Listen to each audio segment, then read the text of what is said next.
নমস্কার বন্ধুরা, রিনার ডায়েরি চ্যানেলে আপনাদেরকে স্বাগতম। আজকে আমি নতুন রেসিপি করব সাম্বার ডাল।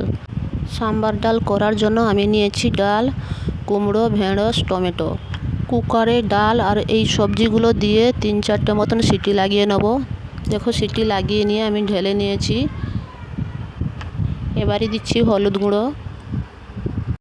বাটিতে অল্প জল নিয়ে তেঁতুল দিয়ে তেঁতুলের ঘোলা বার করে নিচ্ছি।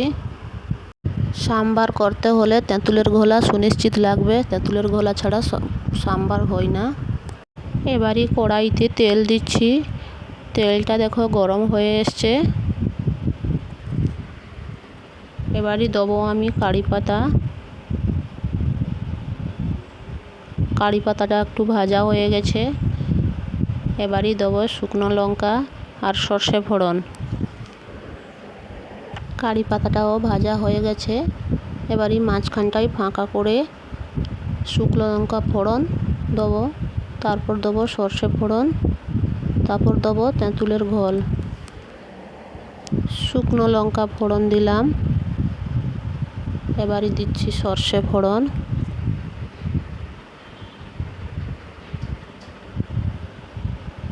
এবারে দিচ্ছি তেঁতুলের ঘোল। এবারে ওই যে কুকারে সিটি লাগিয়ে নিয়েছিলাম ডাল আর সবজিগুলো, ওইটাকে ঢেলে দিচ্ছি। এবারে একটু নেড়ে চেড়ে দেবো। তারপর দেবো লবণ দিলাম। এবারে দেবো লঙ্কা গুঁড়ো দিয়ে নেড়ে চেড়ে দিয়ে এবারে দিচ্ছি সাম্বার মশলা।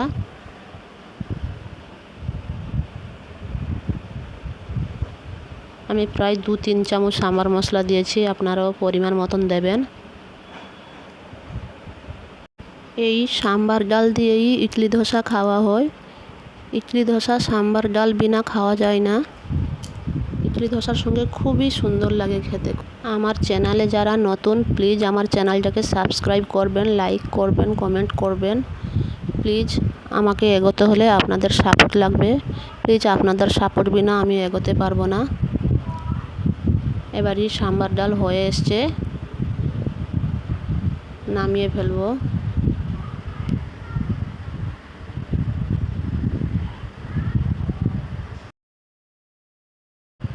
ঢেলে নিয়েছি সাম্বার।